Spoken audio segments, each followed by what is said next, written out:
من الشيطان الرجيم بسم الله الرحمن الرحيم والمرسلات عرفا فالعاصفات عصفا والناشرات نشرا فالفارقات فرقا فالملقيات ذكرا صدق اللہ العظیم.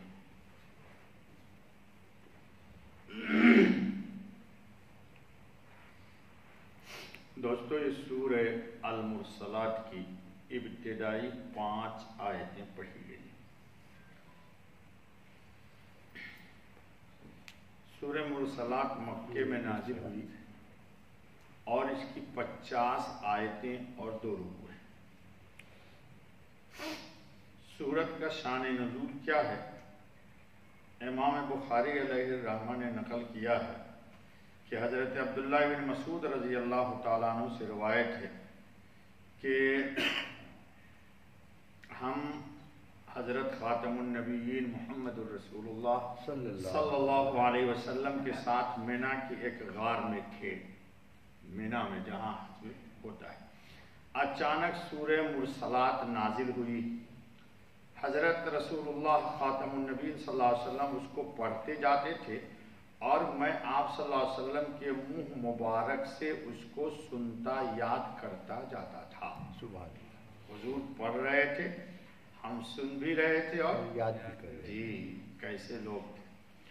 اور رسول اکرم خاتم النبیین صلی اللہ علیہ وسلم کا دہن مبارک اس سورت کی حلاوت سے، مٹھاس سے بالکل شاداب ہو رہا تھا. حضور جو پڑھ رہے تھے یہ سورت، تو پڑھنے کی وجہ سے حضرت صلی اللہ علیہ وسلم کے چہرے مبارک بالکل حشاش بشاش یعنی خوشی سے ایک دم چمک رہے تھے. اچانک ایک سانپ نے ہم پر حملہ کیا. حضرت خاتم النبیین صلی اللہ علیہ وسلم نے اس کے قتل کا ہمیں حکم دیا کہ یہ سانپ جو حملہ کر رہا ہے اس پر قتل کر دو اس کو.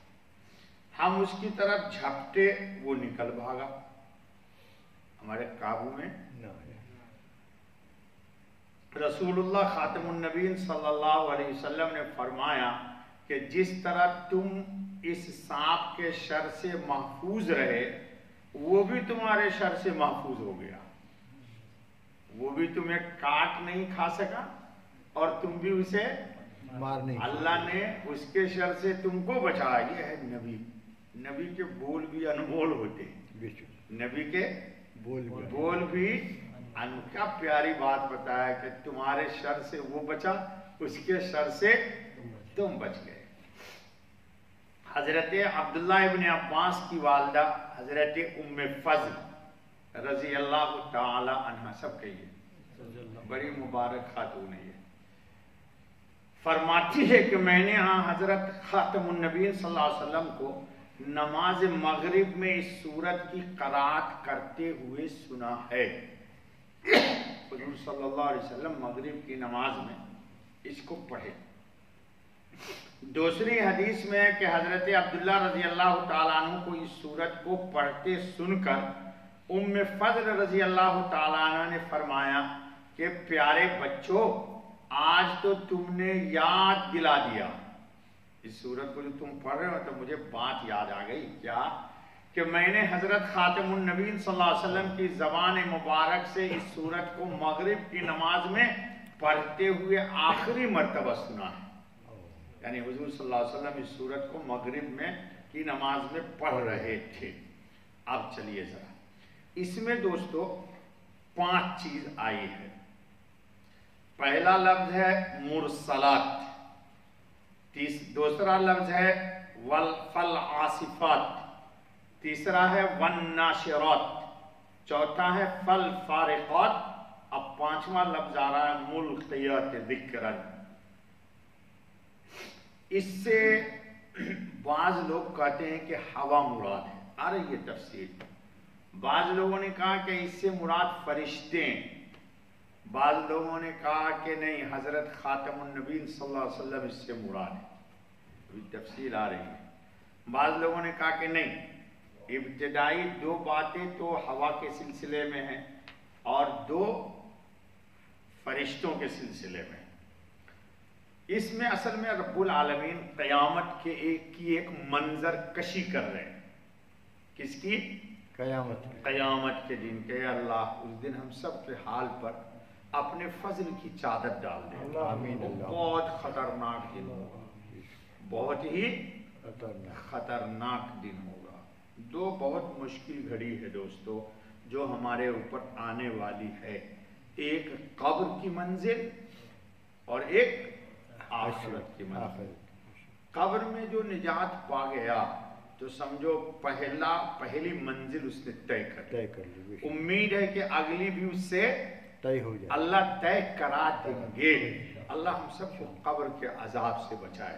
آ رہی ہے اگلی سورت انشاءاللہ سورہ ملک، وہاں بات آ جائے گی۔ روزانہ جو اس کی تلاوت کرے گا قبر کے عذاب سے نجات پا جائے گا۔ یہ ضرور پڑھا کیجئے، اپنی اہلیہ کو بھی کہیے پڑھنے کے لیے، اور چھوٹے چھوٹے معصوم بچوں کو بھی حفظ کرائیے۔ اور ماں باپ کی ذمہ داری ہے کہ بچوں کو سونے سے پہلے یہ پڑھا کر کے تب سوئیں، ٹھیک ہے؟ چلیے، دنیا اور آخرت کی مثال یہ جو آیا، ہاں تو سورہ منصرات میں کتنی صورتیں ہیں، آیتیں ہیں؟ 50۔ تعبیر اس سورت کی یہ ہے کہ اگر کوئی آدمی دیکھتا ہے کہ میں خواب میں اس سورت کو پڑھ رہا ہوں، بہت سارے لوگ ہیں خواب میں کیا پڑھتے؟ قرآن کریم پڑھتے ہیں۔ یہ دلیل ہوتی ہے اس بات کی کہ اس کے روح کو قرآن سے مناسبت مل گئی، ہو گئی ہے۔ اور کچھ لوگ گانا گاتے ہیں تو معلوم ہوا یہ دلیل ہے کہ اس کے روح کو خبیث غذا کی عادت آ گئی ہے۔ اللہ تعالیٰ ہمارے آپ کی حفاظت فرمائے۔ دیکھیے سوتے وقت لازماً کچھ نہ کچھ قرآن پڑھ کے ہی سویا کیجیے، کچھ نہ کچھ پڑھ کے سوئیے قرآن کی آیتیں۔ تو خواب میں اگر یہ سورت کوئی دیکھتا ہے پڑھتے ہوئے جی، تو معبرین نے لکھا ہے کہ دلیل ہے کہ جھوٹ بولتا تھا وہ، اب جھوٹ سے توبہ کی توفیق مل جائے گی۔ سبحان اللہ۔ پہلے زندگی میں جھوٹ بولا کرتا تھا تو اب اس کو توبہ کی، جھوٹ بہت خراب چیز ہے بھائی، بہت خراب چیز ہے، گزر چکا ہے درس میں ہمارے۔ چلیے، یعنی اول ہوا نرم اور خوشگوار چلتی ہے، تو ترجمہ کیا ہے؟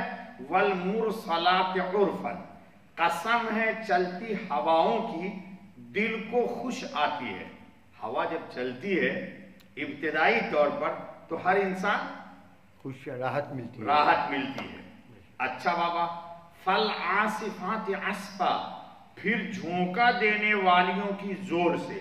لیکن یہی ہوا جب آندھی میں بدل جائے، طوفان میں بدل جائے تو انسان پناہ چاہنے لگتا ہے، دیکھتا ہے درخت اکھڑ رہے ہیں، مکان گر رہے ہیں، چھت اڑ رہے ہیں۔ ایسی بھی ہوائیں چلی ہے، نیٹ پر دیکھ لیجئے کہ گائے اتنی بڑا جانور ہے وہ ہواؤں میں پتنگ کی طرح اڑ رہا ہے۔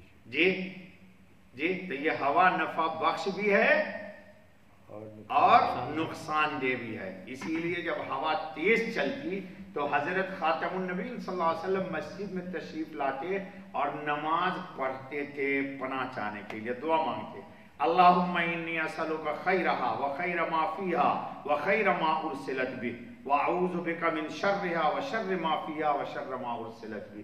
یا اللہ اس ہوا کے ذریعے جو خیر ہے وہ ہم کو دیجئے، اور اگر اس ہوا میں کوئی برائی ہے تو اس سے ہمیں بچا لیجئے۔